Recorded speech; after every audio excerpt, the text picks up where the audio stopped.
salanga na kokakateo mabena kubuya mbote na bande konso zanda biso na kat na moma ona desastivi nzambe apambola bino nzambaza na bino tokeli susu kobokumisa éternel désormais notre Dieu tozana esengo komona yo en bonne santé yo pe omoni biso to pesa merci pa na nzambe oya bateli biso parce que zali mo mesano te baninga mosusu bakufa kilobi même lelo bakufa kilisusu basali ba accident ba piquer ba crise encore micro ba toninga bazo piquer ba crise na fin de l'année awa tika kenzambe akuma parce qu'il a continué à protéger biso tozali en bonne santé to sambeli ensemble pour que maona nzambe zala na kat na biso bolingo na nzambe e guider biso sambeli na kombo na Yesu Masia éternel notre Dieu te pèsons merci na nyonso sali pona biso ko batela biso tongo etani nzoto makasi tozali ko zala reconnaissant epana yo na nyonso sala pona biso to cheba ndeko bango bazobela na mama oyo bazana makambo makasi na ba prison ba traverser un moment difficile que votre main puisse se manifester na bomo ina bango poke bakotana ngolu na yo oh Yahweh yo kabande komawa o bazana ba problème difficile o ba traverser un moment difficile na mama oyo zala ma bango bazobela bazo lobiko pozali nzambe ya lobiko to sambeli boy na kombo na Yesu Masia amen nzambe apambola yo lelo to kobeta masolo kitoko c'est la parole de Dieu et ma sortie c'est la parole de Dieu. Et on a souvent parlé maintenant de connaître votre adversaire. Na katia koyeba adversaire na yo et ko sala yo et ko sunga yo po oyeba kumunda malamu. Tuloba kitango ozana katia combat, ozana katia ngobunda osala combat na mutu, il faut se préparer oyeba ye omiyeba yo moko pe oyeba comment ba porte nini ba point faible nini ba porte d'entrée pour sala pour que ennemi azwa xx et pas na yo.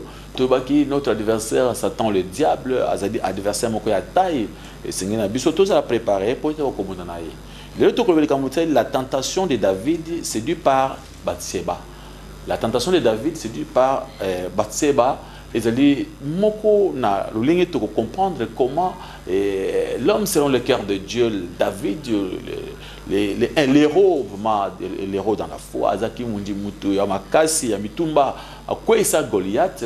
Et David, aujourd'hui, il est tombé avec une femme d'autrui et ça fait quand même la honte.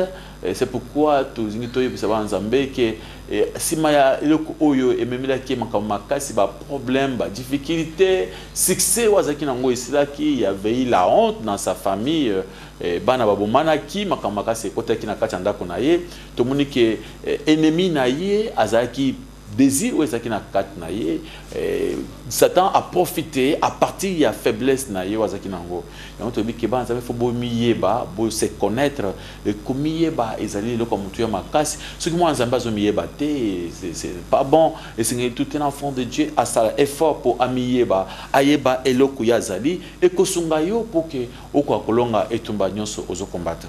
C'est pourquoi to kongoka comment apôtre Paul a expliqué biso pour na biso tout mais passer aux autres prochains les autres na momikola suka pourquoi vous nous parlez de l'histoire de David et Bathsheba et comment la histoire wana to kuzo samoti le pona ke esunganga na yo ba kotanga biso na mukande ya 1 Corinthiens chapitre 10 verset 11 écoutez c'est ça pourquoi nous parlons de Bathsheba et David aujourd'hui. 1 Corinthiens chapitre 10 verset 11.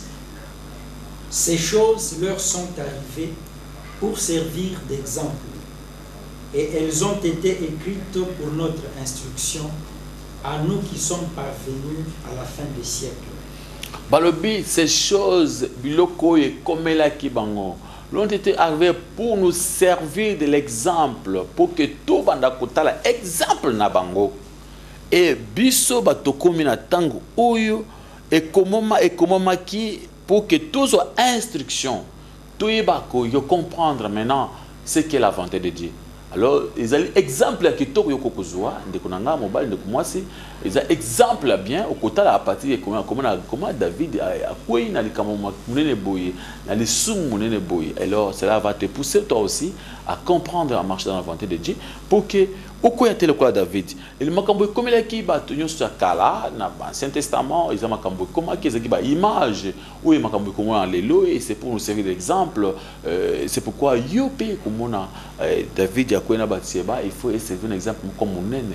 Il y a monene penza ya monene penza et surtout question dans Romains chapitre 15 verset 4 bakotanga ngo lisusu pona kui mais ma pas ça va comprendre pourquoi makambo ekomelaki et David ekomelaki David et Bathsheba avec la femme d'autrui et le son moyen pas à l'homme selon le cœur de Dieu. Pourquoi et aujourd'hui bato bazokoya na makambo oyo baza distrait bazo bateke likambo moke ko bebisa vina yo faut la conséquence ya ekomelaki par David pour comprendre comment se protéger. Batangi na mukandi ya Romains chapitre 15 verset 4. Romains chapitre 15 verset 4. Or, tout ce qui a été écrit d'avance l'a été pour notre instruction, afin que, par la patience et par la consolation que donnent les Écritures, nous possédions l'espérance. Balobi makambo nyonso ekomamaki kaka mpona instruction na biso pour nous instruire et nous avertir, pour nous encourager, toujours patience, toujours encouragement. Et c'est pourquoi makambo nyonso ekomamaki na kati ya mukanda pour que patience passe pas na biso, encouragement, toujours instruction. Mon frère, ma soeur, ce qui est arrivé à David, on va le lire dans le livre de Samuel, de 2 Samuel chapitre 11, dans le premier verset, toujours des côtés pour vous montrer, mon frère, ma soeur, et voilà ce qui est arrivé à David. Il peut aussi la keba qui comme la yote pambaté où vous risquez de tomber dans le même péché que David ou Yakoyaki, le Seigneur qui est dans Zambé et belé ba fongla miso ba comprendre et ce qu'on appelle la volonté de Dieu. Bien aimé biso azokota na Samuel chapitre 2 à verset 11 dans la première verset na nous tout qui na malembe. 2 Samuel chapitre 11. L'année suivante, au temps où les rois se mettaient en campagne, David envoya Joab avec ses serviteurs et tout Israël pour détruire les fils d'Ammon et pour assiéger Rabba. Mais David resta à Jérusalem. Tout le monde a balobi ki ezaki na ngonga oyo ba roi mususu bakota ma campagne pendant que se fait makambo mususu bazaka distrait bala moko David a créé bitumba ba ko attaquer était David a créé bitumba atindi bana Israël ba Soudan aye ba kende ko bunda parce que moi nzambe parce que ba to bitumba David azaki muto bitumba azaki héros akoisa Goliath. Et David s'est élevé aussi pour que à Télémi à Bengi batunyoso ba Soudan aye bo kende ko bunda bitumba tango bango bazaka distrait. Moment où David a tindi bango mais tout comprendre que David y a tikalaki. Pourquoi a tikalaki? Moussa Lanzambe au tindi bato qui nous a l'intercession quelque part au tikali pona nini yo tikali nandako uzo qui nous a l'intercession terre hein papa pasteur ça reçoit intercession terre. Umuna papa prophète au tindi bato bino bokende ko bunda boy bino bokende ko bunda boy yo tikali nandako yo sa isko nini yo kutika sko ndako bandite ko se reposer. Mais l'homme de Dieu il faut à la place à poste ya Moussa. David est un combattant. Il devait aller au combat avec les enfants avec ses enfants. Directement tant bazo combattre avec ses militaires Nzambe alingaza naye. David a tiki baso dans ba kebitumba bango moko. Lui il est resté, c'est bien précisé, il est resté faire quoi? Il a créé quelque chose. C'est celui qui était le chef. Mais comment il est resté? Il était resté à la maison. David a dit la première part, pour tous les hommes de Dieu, pour tout homme, tant que vous poste dans le sala, ok, quand la distraction, au tiki momaya baninga bakwe ko sala musala, yo ozotika libanda au salani bas pasteur, il faut que linga kuzala mingi na prière, intercession ensemble avec les enfants, avec les intercesseurs partout où sala na kati ya musala. Mais quand moni passer avant di bino bino botika ça service bo na kela kopema. Kopema na ke wapi? Avungwa wa ke place musika ke kuvanda na plage. Mutala ndenge basi wa sur la maille bazo kima musanza bavandi à se détendre, oui. Alors il faut faire attention. Voilà, c'est le premier pas où ils ont connu David parce que lui il était resté au lieu d'aller dans les combats, il est resté à la maison faire quoi? Bataille verset 2. Un soir, David se leva de sa couche et comme il s'est promené sur le toit de la maison royale, il aperçut de là une femme qui se baignait et qui était très belle de figure. Bien mais le but est qui na moi. Le but na pourquoi? Si vous tenez pourquoi pas na ba juif ils ont moi moulili mouké. Pourquoi? Ils ont moi moulili. David, lui, pendant qu'il a été dans Ndako, il a été là la pongi. Tout le monde a été là la pongi. David, mon frère, Baninga Baké, Kuitumba, yo tika la pongi. Tout le monde a mingi batu, oh, bazaka na vie à désordre, vie à impudicité, bazaka mingi na moi, bazaka la pongi.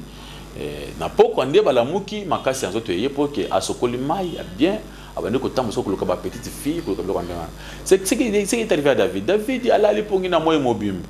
Alors les bons mobimba les pongi alors azo la mukasi ko na ba air tardi na pourquoi moi mouli ce côté de ayako la muka tant la muki ce ko ya bandi ko le kalikola ndako na ye amati ko ndako na ye amati ko tourner ko ndako na ye na musika de David ako boka regard amoni mwana mwasi moko asukula mai oui c'est normal tant miso zo le kai ko mona eloko bongo oui David alongola miso ya kansokola mwana asakana zo kande wana zali mwana mwasi azo sukula mai oya longola miso alongoli miso te ndenge yo salaka soko so tali okangami wana okosala sana nzela na mutuka volant kote osimbi ofunguli muna kota mwana zoke da classe bapa likambo nini omoni makambo ne batoloka makambo na vina bango ebi oyebi te likambo nini ozokuluka na ndako na yo oyebi te bitumba nini okokotela yo nde omoni bapasa nzambe bazali ake kuvanda na plage ake kuvanda na plage sika moko boye apema kati koyo akomi kotala bato bazoleka azotala tane bato bazoleka amoni bana basi bazoleka oui ce n'est pas mauvais tuna bana basi baleka to kumisa nzambe pona basi kitoko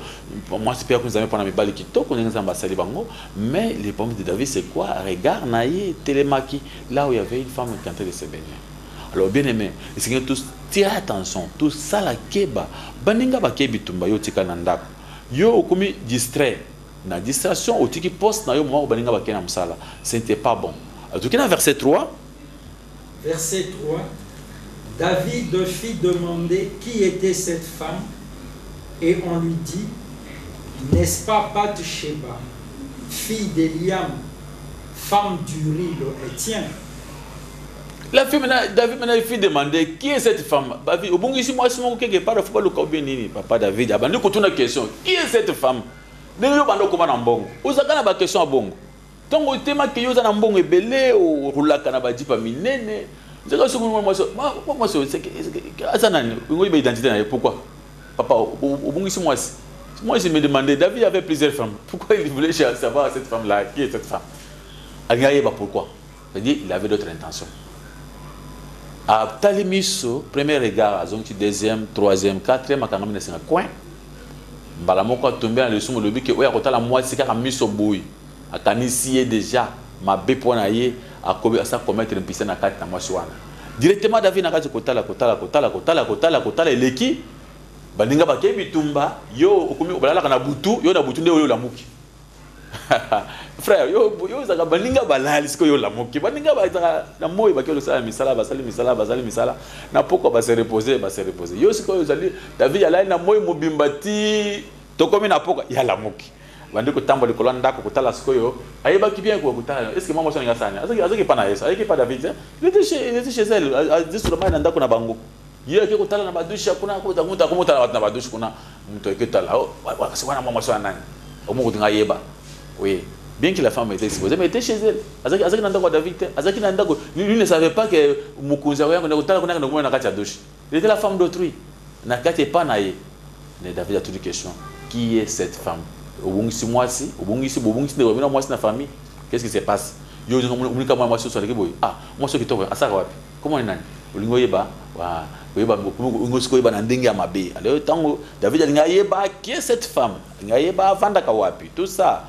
Babengi tango ayengi bato bazaki pembeni oyo bato bazaki pembeni bakonzi directement mon constructeur fait rapport na ye azali mwasi mwana ya kingani avanda ka place boye David a comprendre que papa ya mwana wana azali mwana propre ya conseil na ye moi papa moi Bathsheba azaki papa ya botaki Bathsheba azaki mwana ya conseil ya David d'abord azaki bato bazaki famille proche bato oya yebaki malam et des deux sa fille cette femme était mariée.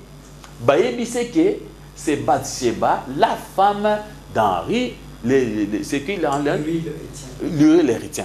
Il y a Iril. Donc Bayebi c'est que moi il a battu, moi c'est battu à Iri. Donc pourquoi poser encore des questions? Vous avez compris maintenant c'est facile que c'est la femme d'autrui David. Il faut cesser. La Bible disait à ce moment-là que même je suis aujourd'hui que dans la loi de Moïse que ceux qui vont coucher mobile na moi c'est abattu. Yo ont marié et la femme mariée on vous tue. Alors David pouvait déjà comprendre que non, c'était déjà mauvais, il fallait aller très loin. Il ne fallait pas aller très loin.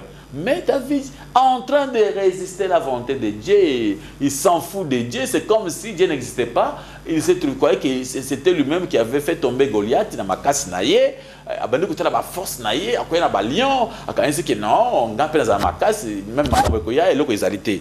David a continué l'histoire, il y a un bé. Premièrement, arrêtez monsieur Job, il y a le bin à Mukanda, Job chapitre 31, verset 1. Tu vois ce que Job avait fait, mais lui, il a freiné ses yeux. Job, lui, n'a pas fait cela. Au commun que Job, lui, avait refusé pour que côté les papa pas mbokoli ozana bana ozotele msemiso pa mpamba mama zananda tu au bungisi moi subenene bungisi likambo nini ozoka nini otemisi miso ozoka lingo yeba identité mona na za mwana nani po ba pa mwana za mobolo po yozwa ye po babala yeba babala ete pa lingo ke dana lingo bala lisusu bien on a osoba la déjà batangi na kombo lisusu masi. Job chapitre 31 verset 1. J'avais fait un pacte avec mes yeux et je n'aurais pas arrêté mes regards sur une vierge. Écoutez ce que Job avait fait, un pacte avec ses yeux, que je ne peux pas arrêter mes regards sur une vierge. C'est une façon de convoiter à Job à Zoboya. Parce que Bible Job est clair, celui qui regarde une femme et où a convoité, à commettre un péché avec cette femme. Mais David, lui, avait dit, Job lui avait dit de ne plus même, il a fait un pacte avec ses yeux. Aujourd'hui, il y a des hommes de Dieu, basala na pacte na misu na bangote. Balingi ko tala partout. Et lorsque qui a tali à quoi abandi non, ils allaient faute à basi na mkomoko na l'église moko passer à prêcher le bino bana basi mko zo ko biso e mkonozo na bisi moi moko avani pembe na ngai papa yonde muto zo koya.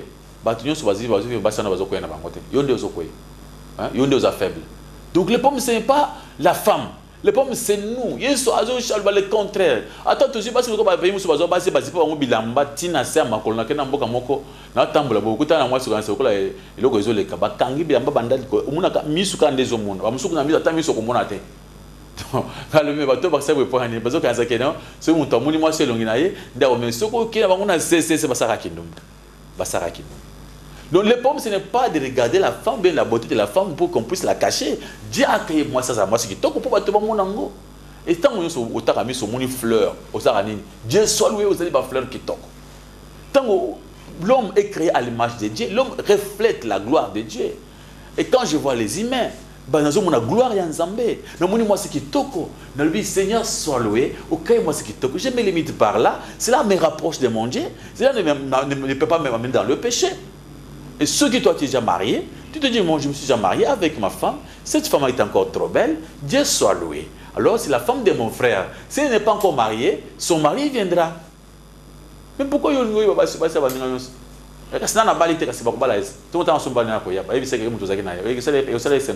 Alors bien aimé, tout keba na makambo oyo.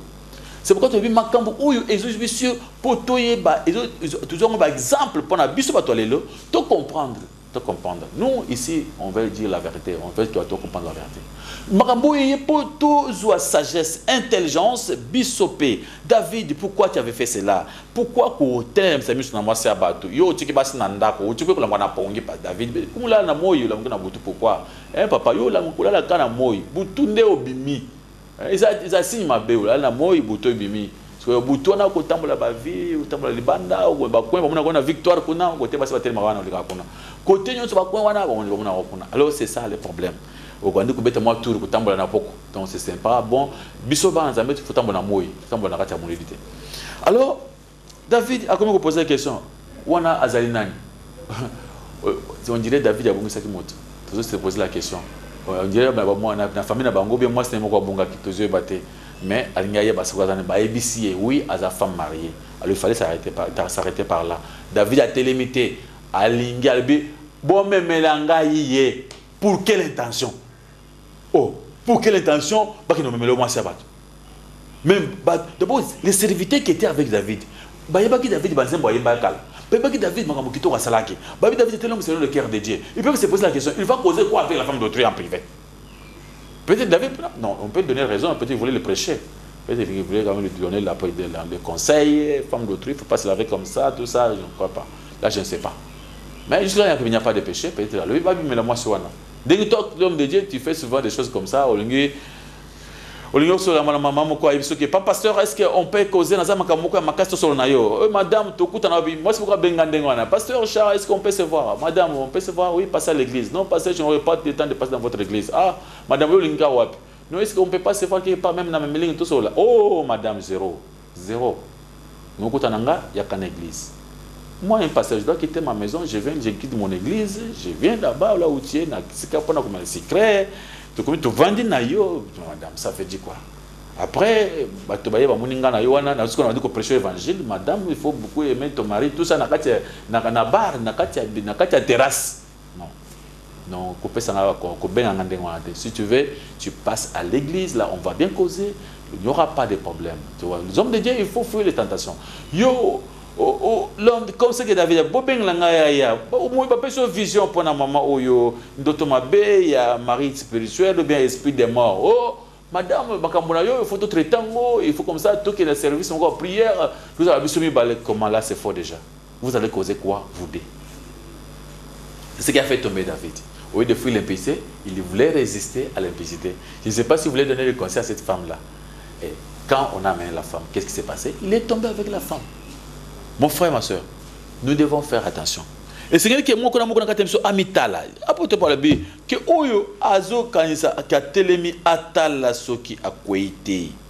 Tout à l'heure, 1 Corinthiens chapitre 10, verset 12. Bien aimé, il faut te mettre. Est-ce que tout à l'heure, combien de bateaux bakweyi na abanda musala nzambe malamu, abanda ngo malamu, akomi mukolo. Ma oso kenda sango na makamula nzambe. Lelo kweyi musala nzambe kweyi su nini, papa? Bamusukutu bango bandaka babulenge bandaka kinumba bandaka serviteur bandiki lelo ki serviteur bandiki kinumba ti lelo ti akomi mukolo azaka ndumba. Bien aimé, ce n'est pas une bonne vie. Que les impudiques qui n'hériteront pas le royaume des cieux, tu vas aller en enfer. Ça le problème. Alors, n'est pas bien aimé Nabiso, 1 Corinthiens chapitre 10 verset 12. 1 Corinthiens chapitre 10 verset 12. Ainsi donc que celui qui croit être debout prenne garde de tomber. Balobi, que celui qui croit être debout prenne garde de tomber. Pourquoi? Parce que nous avons tous des faiblesses. Nous avons une faiblesse à Masanga, nous avons une faiblesse à Yakulula, nous avons une faiblesse à Bilobaloba, nous avons une faiblesse à Yakuyiba. Il y a beaucoup de faiblesses. Faiblesse où vous en avez, nous avons en côté. Au cours il faut que nous soyons faibles en matière de femme. Surtout David d'abord et bandé. David est faible mais il base. Abalakamika, moi c'est moi le roi, Akeboye, abale moi c'est mon sous Absalomo, quel sous boye, la femme d'Abigaël, Abigaël qui t'a pamba na kouf. Donc yé azaki penza kuna penza azon Congola nyonso. Pourtant que c'était contre la parole de Dieu. Dans Deutéronome chapitre 17 verset 17, vous verset 1, il faut comprendre que ce que David faisait était le contraire de la volonté de Dieu. Des hommes de Dieu, David avait plusieurs femmes. Est-ce que c'était dans la volonté de Dieu? Non. David n'était pas dans la volonté de Dieu de prendre plusieurs femmes. Toi aussi, tu vas commencer à prendre. Comme tu veux faire comme David, alors tu prends les femmes d'autrui. Alors tu veux les marier, comme David l'avait fait. Parce que toi, tu comptes juste David avait plusieurs femmes. David avait plusieurs femmes. Dieu ne l'avait pas condamné. Alors toi aussi, tu peux tuer les femmes d'autrui. Tu veux prendre les femmes d'autrui, tu veux les marier. En même temps, tu fais pour faire comme David. Si tu veux marcher à la loupe comme David, c'est ça. Alors, on nous montre ici, on peut nous lire dans le livre de Deutéronome, chapitre 17, verset 17, pour vous montrer que ce que David faisait, même d'avoir plusieurs femmes, ce n'était pas dans la volonté de Dieu, c'était des péchés. Deutéronome, chapitre 17, verset 17, qu'il n'ait pas un grand nombre de femmes, afin que son cœur ne se détourne point, et qu'il ne fasse pas de grands amas d'argent et d'or. Bazoba qui est roi, Azana basse belete, pambate motema na yeko se détourner contre Nzambe, qu'il n'ait pas un grand nombre de femmes. Alors aujourd'hui, il y a beaucoup ce que David avait fait, c'était le contraire de la part de Dieu. Et toi qui es passé aujourd'hui, tu veux suivre David, tu veux avoir plusieurs femmes comme David, vous tombez dans les mêmes péchés et ce n'est pas bien. Tout le monde que David d'abord a une faiblesse. Donc quand il y a une faiblesse, il y a une impudicité. Donc le premier regard, il fallait qu'il y ait un deuxième, troisième, quatrième don à tomber. Comme qui toko, on a une famille, moi je suis tout ça, tout ça. Bien aimé, les lotos qui ne musiquent pas, tout ça, ah, pendant que c'est comme un regard. Pendant que David a parti à Kotal. Combien des hommes bakwei pona kotala. Na lobi kotala eza problème te. On ne peut pas s'empêcher pendant que mouna basi kitoko. Tu peux s'empêcher pendant que mouna mbali kitoko te. Donc tout le monde a bébé à botami kitoko banini. Ah Dieu soit loué, bébé oza kitoko hein. C'est bon. Donc tout à l'heure on a de l'homme mondial ça muto kitoko. Ah muto ko eza kitoko hein. Dieu soit loué. Ou telle fleur moko qui on ata okine na beauté bazamba ou moni fleur moko ils ont reflété beauté au bino Seigneur soit loué. Voilà tu as fait de bonnes choses. Mais quand tu vois l'homme reflète l'image de la gloire de Dieu. L'homme est créé à l'image de Dieu. Moi, c'est ça mon tour. Moi, c'est il faut Seigneur solo. Auquel moi ce qui toque. Moi, il a son mari. Atas ko mba na zate, mba na ko balaye. Yo soko lingo yi baika asiko, lingo yi baba science moke. Na yo moi si anda oza bomba. Koto wa musa moke. Alors, esengeli ke ba na Nzambe, basala keba makasi sinon ils allaient problème moko ou ils allaient vraiment impossible pour na bango. Vous connaissez la vérité vous affranchira.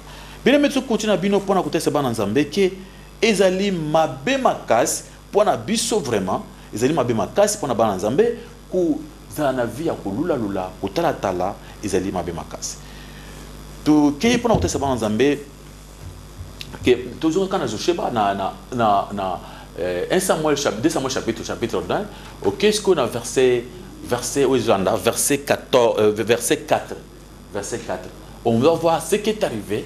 Si moi, David il voulait maintenant se camoufler, cacher, et Dieu ne l'a pas permis pour Abombango. 2 Samuel chapitre 11 verset 4. Et David envoya des gens pour la chercher. Elle vint vers lui et il coucha avec elle. 5. Après s'être purifiée de sa souillure, elle retourna dans sa maison. Cette femme devint enceinte. Et elle fit dire à David, je suis enceinte. Bien-aimé, oyo ki likambo oyo. David tango sa likambo kansa likambo kusama ndenga sekaya makambo se kosila. Et après la femme est devenue enceinte. Et quand la femme est devenue enceinte, atindi Bible c'est David qui azali enceinte. Directement David a eu trouble. A commis mal à l'aise. Tant l'histoire ça l'issue mutumie baraté. Mais tant l'issue c'est salami, au comment ko palpite. David a comme mal à l'aise. Et ce qui tient à David a comment faire pour que moi oyo na se débarrasser makambo yebate. David a comme kulinga a camoufler makambo mais ezo simbate. A comme mal à l'aise tout ça. Justement David a il a dit non. Pendant que ça la malam na bengisa mobali na ye aya ao. Na tinena ndako na ye, mbali wana akende. Po mbali wana akwena ye baloba non mwana oyo aboti azamana mobali na ye papa kitana mokele susu avec quelques deux versets ba comprendre qu'est-ce qui est arrivé après ce péché ya kutala miso et comme si David wapi le cri David makambo ebele makasi ya solo dans le verset mbali vous en sensible verset 6 et 7. Alors David expédia cet ordre à Joab. Envoie-moi Uri le Héthien. Et Joab envoya Uri à David. Uri se rendit auprès de David, qui l'interrogea sur l'état de Joab, sur l'état du peuple et sur l'état de la guerre. David tango munike makambo ezali compliqué mamoko a sa lettre atindi na zamba.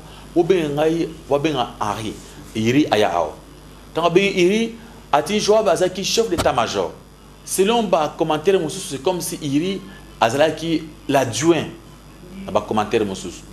Iri azaki adjoint azaki mokonzi un officier mokonzi. Abi Joab bengilanga juste tindanga Iri ayawa. Azama makambo kosola naye. Mamoko Joab atini Iri azaki général na service militaire il y a du respect. Abi Joab Iri zonganoki mokonzi azana posana yo. Azongi akomi pa mokonzi abengiye. Abandi kulinga atindi kaye akedola na ndako na ye. Bible que asali à plusieurs reprises bien mais à la place oyo Iri azoboya. Atindi kiri Iri azola kana banda. Atindi kiri Iri azola kana banda. Mais zana mokomsu sa eko bengi sa Iri balena mesa bino mon fils kende kaka ola na ndako na yo pourquoi ko kengola ko sokolama na makolola na ndako te. Ba moko Iri azo répondre abi mokonzi na ngai pendant que vous êtes vivant pendant que bitumba izana kati ya Israël nakoki jamais kokende kulala na ndako na ngana mwasi na ngai. Bata so verset wana verset 11. Uri répondit à David: L'arche et Israël et Juda habitent sous des tentes. Mon seigneur Joab et les serviteurs de mon seigneur campent en rase campagne. Et moi j'entrerai dans ma maison pour manger et boire et pour coucher avec ma femme. Aussi vrai que tu es vivant et que ton âme est vivante, je ne ferai point cela. Tala awa David a comme négligent à tel enseigne que il a comprendre que arche éternel Izana Zamba et ça l'équipé David était. L'homme de Dieu comme qu'on néglige nyoso même makamuya arche nzambe au bois kisi. Tala iri azo pese souci. Il prend David comment qui makambo zanga pam zanga tim. A ebise que armée Israël ils ont un combat. Ngai na kende na ndaku na ngai. Na te ndokula na mwasi na ngai. Pourtant que yemoko David akende kula na mwasi wana pourtant que armée zaki na kati ya bitomba. Pourtant que basoda kala wana bazaki kubibata la ndenge wana metona yo tala iri alakisi ebo santo abi jamais j'irai là-bas. Na ko kende te aux vivants. Babi oui que mon temps na pour ça camoufler mon kamunaye et pesa qui passe. Aujourd'hui je me limite par là. Azana pour ça to avancer prochainement. Dans 5 comme ça nous amitala makambo vous servir biso na servir et servir na biso na exemple toke ba ke biso pe to va retomber le club ninga koyaki. Tala conséquence na ye eza makambo minene et sengi na biso to sala ke ba po ke biso pe to koyena kati ya lisumu te. Et moi na nzambe nyonso pour ni matia oy akeba na regard na ye ayeba nini asaka na regard na ye. Ozotala likambo première fois deuxième fois faut yeba pourquoi ozotala. Moi si bakula tata ndenge so kozala mais ce n'est pas votre problème. Yo le problème c'est que ozali na regard na yo. Le problème ce n'est pas de regarder une fois, tu peux regarder, mais le problème c'est que après qu'est-ce que tu fais avec cet regard? Olinga okota na profondeur le col David. Sur le okota na profondeur okokoya. La Bible dit que fuyons l'implicité. David, notre Joseph, il avait fui l'implicité pour qu'il allonge. Apôtre Paul nous demande de fuir le passion de la jeunesse. Donc vous allez sentir va pousser à boulenge, va qui makam. Ce que l'on dit pousser à boulenge, au kosa la nyonso. Et là, va tout ça dit n'importe quoi pour que Karabazana pousse à boulenge. Alors Nzambe asungayo, au comprendre matin que David il soit naïe, ils ont considéré ce nyonso. Ils ont considéré que David de mon côté. C'est lui qui était l'homme selon le cœur de Dieu à Koyaki. A comme plus forte raison alors tokeba to sakana moto te so sana moto kozika.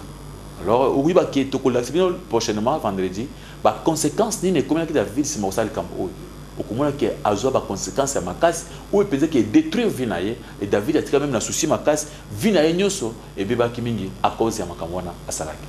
Pour le moment, il y a des questions, il y a plusieurs questions. Tu peux répondre à la question pour que Esungayo, si vous posez la question, vous avez un message, vous avez un appareil, au Bengi, un appareil, vous avez un message, tu peux répondre à Mukolo et Zolanda.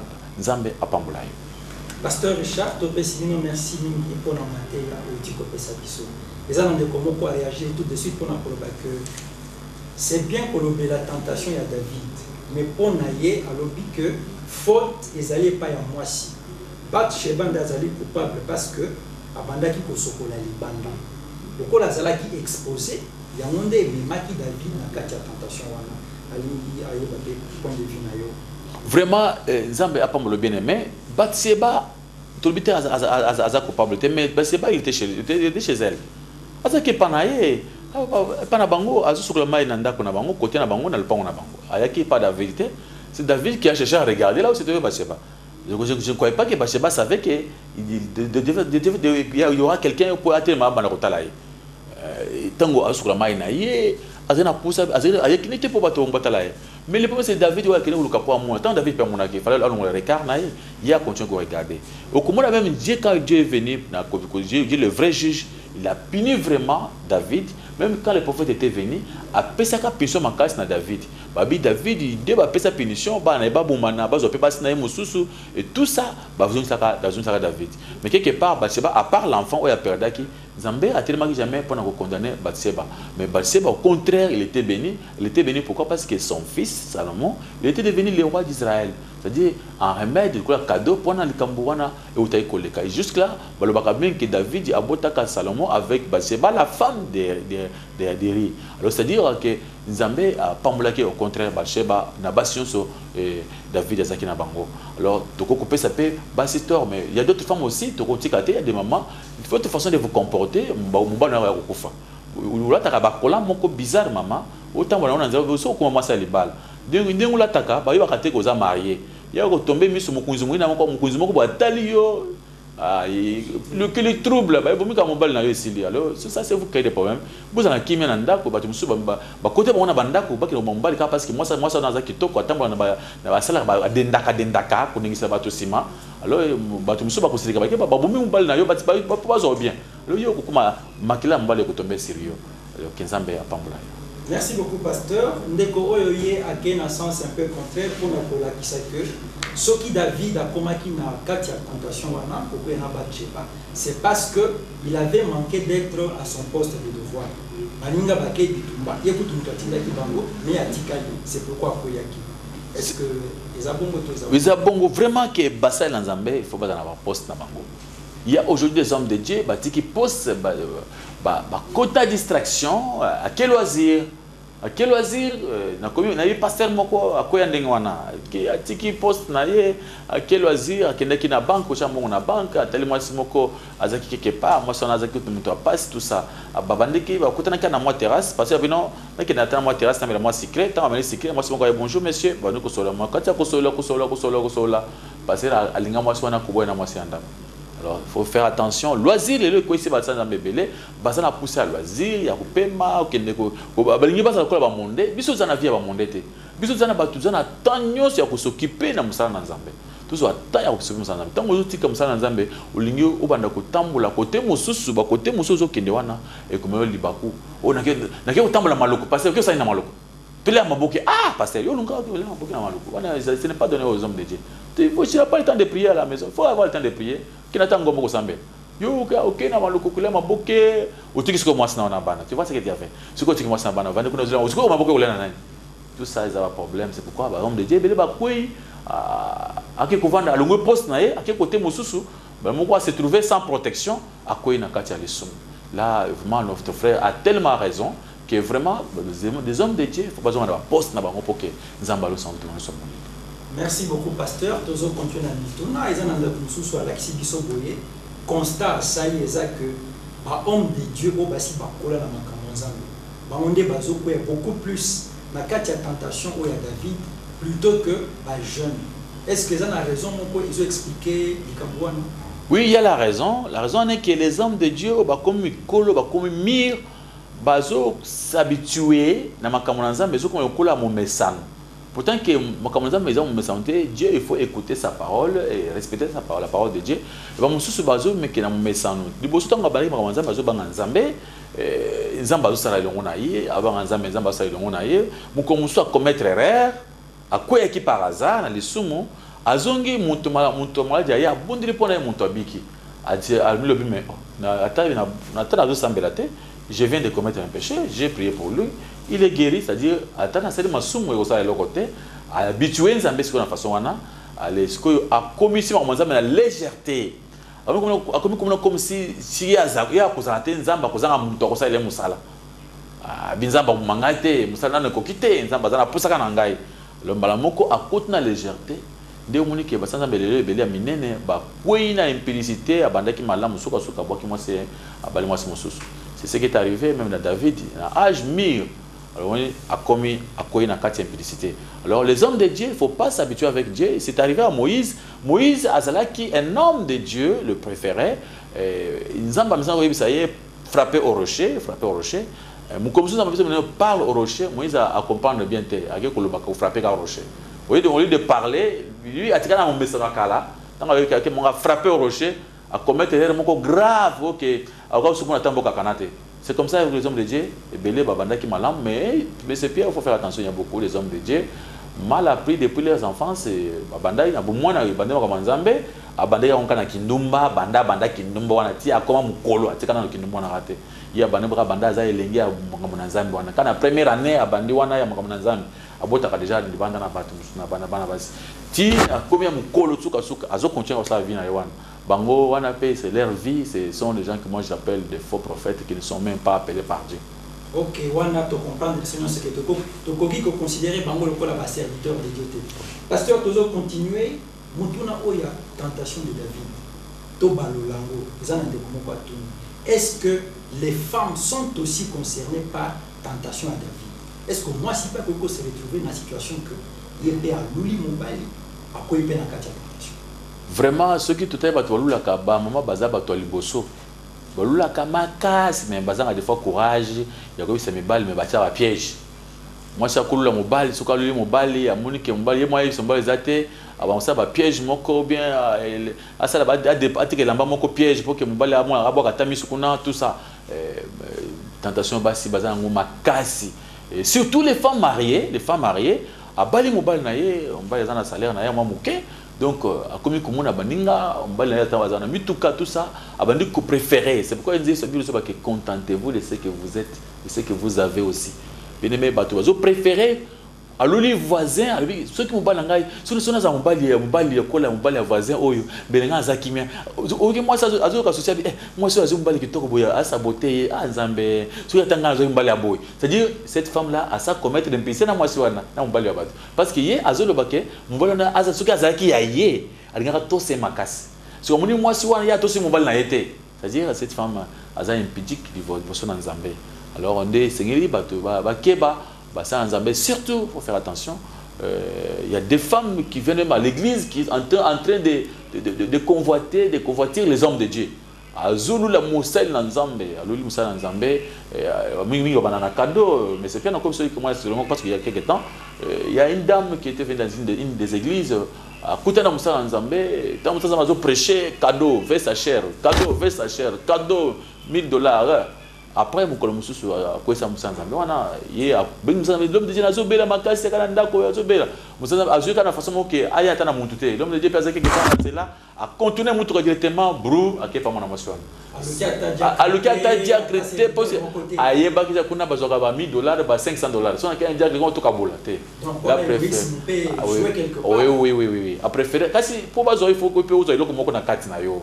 Moni asa bazo ko masango yo be usome sana kulia masango wana bino surtout kena mese pierre ko bano akomona akomona ndambo lakini kanga moko il a préféré aller seul comme wana babisa kumi na quartier kasi wapi sera obisa sana ndako bada tonto mona bimité akoti na ndako parce que dans la chambre fièvre makasi akoti na chambre boum parce la koi oui après il a perdu des enfants na buzoba wana. Pourquoi? Parce qu'il était tombé dans l'impudicité, parce que tu as perdu des enfants à cause de $1000, parce qu'il y a pas veste, il faut faire attention. Merci beaucoup, pasteur. Oui. Que Dieu vous bénisse, bien-aimés. Dans la prédication de l'Andabiso, nous avons quand même amené aux enfants de Dieu à comprendre que tout ce qui est arrivé dans Bantuakala, Ezali, Makamboyo, toujours ça qui va prendre un biso lelo, sinon au commun yo za distrait peut-être comme yo zala prudent na kati ya ba regard na yo tant omoni basi kitoko kumisa nzambe omoni mbali kitoko kumisa nzambe omoni mibali ya mbongo kumisa nzambe omoni basi ya mbongo kumisa nzambe lelo mingi komi basi so bazana mbongo bazo kwesa mibali pour bakoye na bango il faut faire attention tant yo zali komuna mwasi azana mbongo yo koye ya okotiki mario surtout libala wana zali bala malamu te et moi sona akotosa penza yote parce que toi tu l'as aimé à cause de son argent. Il faut faire attention, bien aimé, tous à la raté le coup à David, à Salaki, tous tout le monde regarde comme Job, tout ça comme Joseph qui avait fui l'impudicité, tout qui m'a posé à Abisso en auto. Et pour un des ennemis numéro 1 à Abisso, ils ont posé les désirs charnels. Et il y a un net Abisso qui est na kati ya masumu. Alors il y a un autre côté masumu et même ce liwa. Alors il faut faire attention. Que Dieu vous bénisse. Puis nous voulons Abisso, booster l'émission Abisso, oyo, zanatina booster ango, bana poto. Partout. Il y a même des hommes de Dieu qui suivent les émissions. Beaucoup pour soutenir l'émission Nzambe ya kopambola bino soki comme ngebi que ça vérité au soutenir Nzambe ya kobosa na yote. Alors Nzambe azana bande ko sur la émission na biso Nzambe azana bino na poto na Allemagne partout dans la biso mingi na États-Unis d'Amérique mikolo yo Mathias côté kalmi demi bento ekokota lisusu Nzambe apambola bino nyonso boza na bomoko na bolingo loboko na Nzambe ezana bino na banziki to komi na suka pona lelo to bondeli pona bino nyonso mawana Nzambe simba bino kimi na Nzambe ezana bino na kombona Yesu Masiya Nazareth. Amen.